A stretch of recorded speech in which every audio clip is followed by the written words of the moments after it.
సూర్యాస్తమయం అయిపోయింది, అర్జునుడు కొట్టలేకపోతున్నాడే అన్నాడు. అలా ఆ మాటలు చీకటి పడింది అన్న మాట వినపడగానే అర్జునుడు దగ్గరలో లేడు కదా అని సైంధవుడు నిక్కి నిక్కి తలపైకెత్తాడు. తలపైకెత్తి నిలబడ్డాడు. బావా అడిగో సైంధవుడు కొట్టేయి అన్నాడు. బాణం వేసి వెంటనే తలని కొట్టాడు.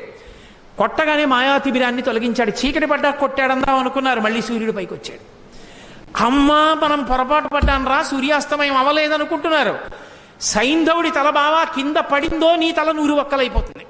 ఎందుకంటే సైంధవుడికి తండ్రి ఉన్నాడు, వృద్ధక్షత్రుడు ఆయన పేరు. ఆ వృద్ధక్షత్రుడికి తపస్సు చేస్తే పుట్టాడు జయద్రథుడు అన్న పేరుతో సైంధవుడు. ఆయన పుట్టినప్పుడు అశరీరవాణ్ణి పలికింది. ఇతని యామరపాటులో ఉన్నప్పుడు ఒక సుక్షత్రియుడి ఇతని తల కొట్టేస్తాడంది. వెంటనే తండ్రి అన్నాడు, ఏ సుక్షత్రియుడు నా కొడుకు తల కొట్టి కింద పడేస్తాడో వాడి తల 100 వక్కలైపోతుంది అన్నాడు.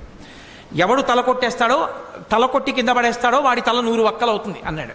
బావా నీకు తెలియదు, వాళ్ళ తండ్రి శాపం ఉందా, తల కింద పడిపోతే నీ తల 100 వక్కలైపోతుంది, అందుకు నా తల కింద పడకుండా బంతులాడన్నాడు.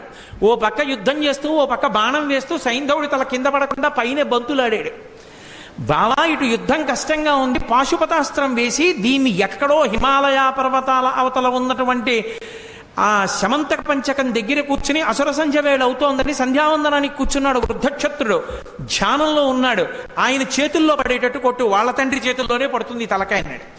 తిన్నగా పాశుపతాస్త్రం వేస్తే సైంధవుడి తలకాయ వెళ్ళి వృద్ధక్షత్రుడి చేతిలో పడింది.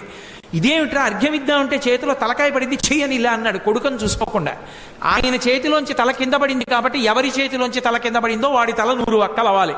తండ్రి వృద్ధక్షత్రుడి తలకాయ 100 వక్కలైంది. కృష్ణుడు లేకపోతే అర్జునుడి బతికేమవును, పాండవులేమవును.